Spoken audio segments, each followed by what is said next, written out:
क्योंकि वो नियमित साधना से नहीं जुड़ा, उनमें कोई समझ नहीं है, अध्यात्म से नहीं जुड़ा, वो मन के मुताबिक चलता है। मन में जो कोई सोच उत्पन्न हुई, जो कोई भावना उत्पन्न हुई और वो उनमें बह गया, द्वेष आया तो द्वेष के साथ बह गया, राग आया तो राग के साथ बह गया, शंका उत्पन्न होने लगी तो शंका के साथ बह गया। तो इस तरह से उनका जो जीवन है ना, वो बोझिल होता जाता है। तो यहाँ हमें ऐसा नहीं करना। तो उनके लिए साधना करनी है, तो साधना में करना क्या है? साधना में हमें प्राणायाम तो करना ही है और साथ में मेडिटेशन करना है और एक समझ विकसित करनी है। 3 बातें हमें साधना में करनी है प्रारंभिक स्टेज पर। प्राणायाम इसलिए कि इनसे क्या होगा कि हमारा जो पूरा प्राण का चक्र है ना, वो शुद्ध हो जाएगा। काफ़ी सारे लोगों को आधे अधूरे सांस लेने की आदत होती है। हमारी बहुत सारी समस्या कभी कभी शारीरिक लेवल पर होती है, लेकिन हमें पता नहीं होता। आधे अधूरे सांस क्या करते हैं कि हमारे शरीर को पूरा प्राणवायु नहीं देते और बिना प्राणवायु के बहुत सारे जो कोष है ना, उनका विकास नहीं होता।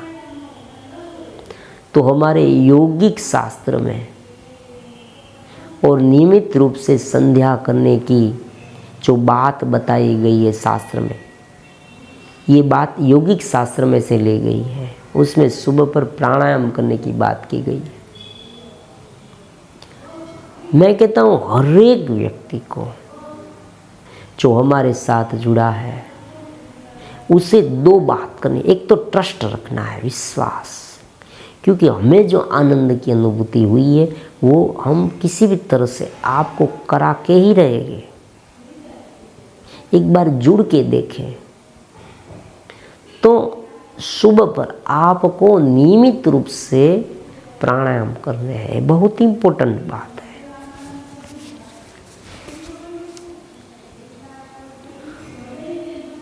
हमारे पास इतना समय नहीं, लेकिन अगर किसी व्यक्ति को इस तरह की ट्रेनिंग दी जाए, कोचिंग दिया जाए, तो उनका ट्रांसफॉर्मेशन का काम बेहतरीन तरीके से हो सकता है। उन पर सुपरवाइजरी की जाए और उस व्यक्ति, जो व्यक्ति जुड़ा है, जो साधक है, वो पूर्ण समर्पित भाव से अगर ये सब क्रिया करता जाए ना, समझ भी स्थापित होती जाए, प्राणायाम भी करता जाए और मेडिटेशन ध्यान जो है वो करता जाए, तो उनके जीवन में 100% प्रगति होगी। क्योंकि आजकल हम क्या करते हैं, छोटी सी बात को भी नहीं कर पाते। बस यही है। बहुत कुछ पढ़ते हैं, शास्त्र में तो बहुत कुछ लिखा है। भागवत में भक्ति के लिए बहुत सारा ज्ञान दिया गया है। चतुश्लोकी भागवत है। भगवान ने सगो मुक्ति, क्रम मुक्ति, परीक्षित राजा जब पूछते सुखदेव जी महाराज से कि जीव की जब मृत्यु समय आता है तब जीव की मुक्ति कैसे होती है, तब सुखदेव जी महाराज उसे 2 मार्ग बताते हैं, सगो मुक्ति और क्रम मुक्ति के। उसी तरह से भक्ति में, भक्ति के बारे में बहुत कुछ लिखा है भागवत में। जो विश्वव्यापी चेतना है, परमात्मा है, जो स्वप्न और सुषुप्ति से पर है, जो तुर्यगत है, मांडुक्य उपनिषद में तुर्यगत की बात लिखी है। बहुत कुछ है, आप सुनते सुनते थक जाएंगे। एक बार जुड़ेंगे, एक बार हमें पूछेंगे तो आपको पता चलेगा। श्रद्धा से जुड़ेंगे, पूरी निष्ठा से जुड़ेंगे, तब पता चलेगा। तो साधना में प्राणायाम नियमित रूप से करने होंगे भाई, क्योंकि ये बहुत प्रारंभिक बात है। आधे अधूरे सांस जो है ना हमारे, वो बहुत सारे रोगों को निमंत्रण देते हैं। पूरी तरह से प्राणवायु न मिलने के कारण शरीर धीरे धीरे भीतर से क्षीण होता जाता है। उनकी जो रोग प्रतिकारक शक्ति है ना, वो कमज़ोर हो जाती है। फिर क्या होता है, थोड़ा सा भी अगर इधर उधर का हुआ तुरंत हम गिर जाते हैं। इसलिए भाई एक बात याद रखना, हमारे साथ जुड़े हैं तो प्राणायाम आपको नियमित रूप से करने होंगे। आप कोई भी प्राणायाम करें, आप अनुलोम विलोम करें, आप सहज प्राणायाम करें, प्लास्टिक का करें, लेकिन एक नियमित रूप से करें और एक सहज रूप से करें। दोनों बातें इंपॉर्टेंट है। सहज रूप से मतलब एक दिन आपने बहुत कर दिया 2-3 घंटा और दूसरे दिन कुछ नहीं किया। आजकल ऐसा ही होता है। ऐसा नहीं करना। क्या करना है, नियमित रूप से करना है और एक क्रम में करना है, तब ही विकास होगा। देखो, हम कोई ऐसा नहीं करना चाहते कि केवल बातें करना चाहते हैं। हमें रियल में ग्राउंड लेवल पर विकास चाहिए व्यक्ति का। तो प्राणायाम बहुत आवश्यक है, अनिवार्य है सभी साधकों के लिए जो हमारे साथ जुड़े हैं और नहीं भी जुड़े साधना में, उनके लिए भी प्राणायाम तो प्रत्येक व्यक्ति के लिए बहुत आवश्यक है। दूसरी बात है ध्यान। ध्यान क्यों? चलो मैं एक बात आपको समझाता हूँ। ध्यान की क्या आवश्यकता है? ध्यान की आवश्यकता इसलिए है कि हमें भीतर जाना है। सामान्य रूप से हमारी स्थिति क्या होती है, शरीर के स्तर पर और मन के स्तर पर होती है। मन में बहुत सारे विचार है, उलझन है। आज हम क्यों तकलीफ़ में हैं? क्योंकि मन इधर उधर दौड़ता रहता है, हमें शांति नहीं होती। कभी कभी हम अशांत हो जाते, कभी कभी हमें आनंद मिलने लगता है, कभी कभी चिंता में हो जाते, कभी कभी आत्मविश्वास खो बैठते हैं, कभी कुछ छोटी सी बात बन जाए तो भी हम भीतर से टूट जाते हैं। ऐसी स्थिति है हमारी। उनका मतलब ये हुआ कि शरीर और मन के साथ ही जुड़े। अगर आपको एक एग्जाम्पल के रूप में देखना हो कि आपकी स्थिति क्या है, तो आप एक काम कीजिए, आप थोड़े से समय के लिए आंखें बंद कर कर बैठ जाए। हाँ, आप सोफे में बैठ सकते हैं, आप पद्मासन लगा के बैठ सकते हैं, कोई भी आसन पर बैठ सकते हैं। आप थोड़े समय 10 मिनट तक, फिर आप देखें आपने अपने मन को कहा तुम शांत हो जाओ, क्या वो शांत हो गया? बस इतना देखें। अब क्या देखें कि जब मन इधर उधर दौड़ता है तब आप भी उनके साथ दौड़ते हैं या आप स्थिर है और मन दौड़ता है? तो ऐसा करके आप देखें, तब आपको पता चलेगा कि मन आपका कहाँ है। अगर आपका मन इधर उधर भटकने वाला है तो उसे शांत करने के लिए या मन से ऊपर उठने के लिए ध्यान करना होगा। जब तक ध्यान नहीं करेंगे तब तक आप वहीं रहेंगे। तो शुरुआती समय में ध्यान है, समझूती, समझना, अंडरस्टैंडिंग। तीसरी बात है,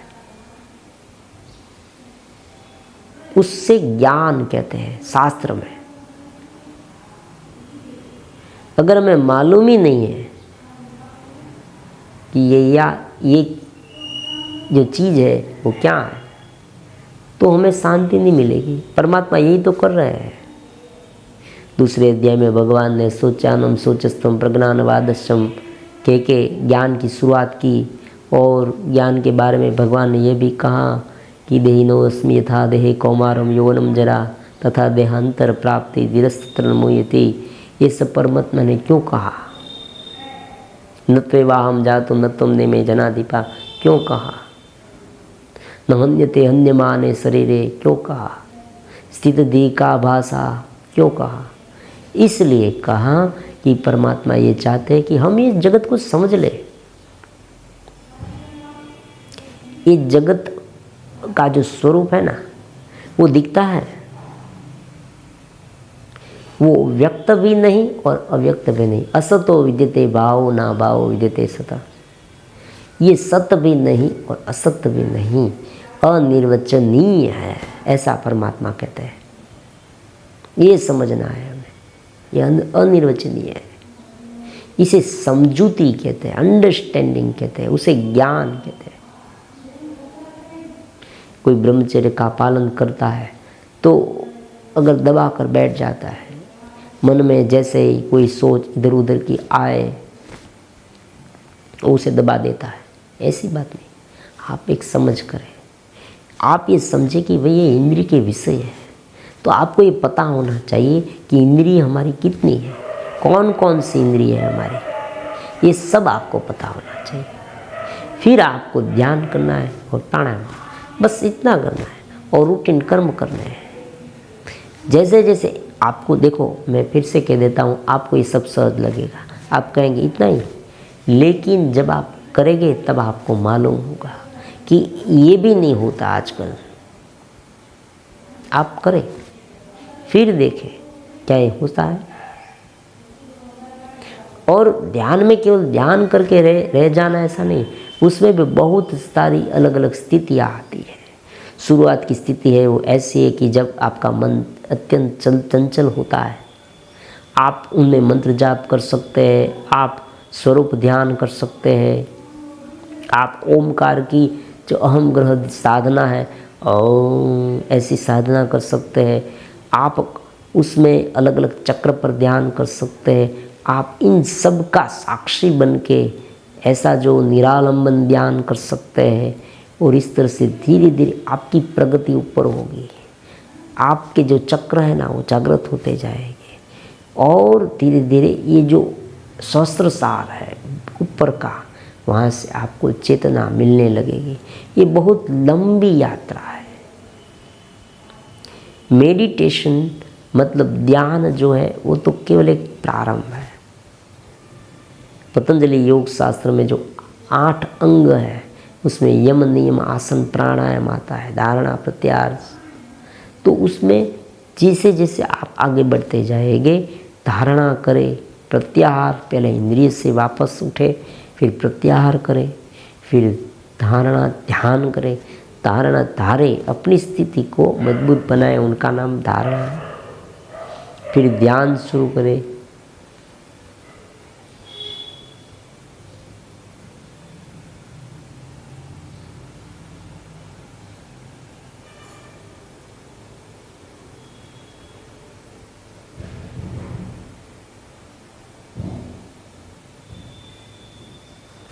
और धीरे धीरे समाधि की ओर जाए। समाधि में आप अपने शरीर से पर हो सकते हैं। स्वतंत्र चेतना के रूप में आपका अस्तित्व एक बार आ जाए ना, फिर आनंद से जिए, कोई दिक्कत नहीं होती।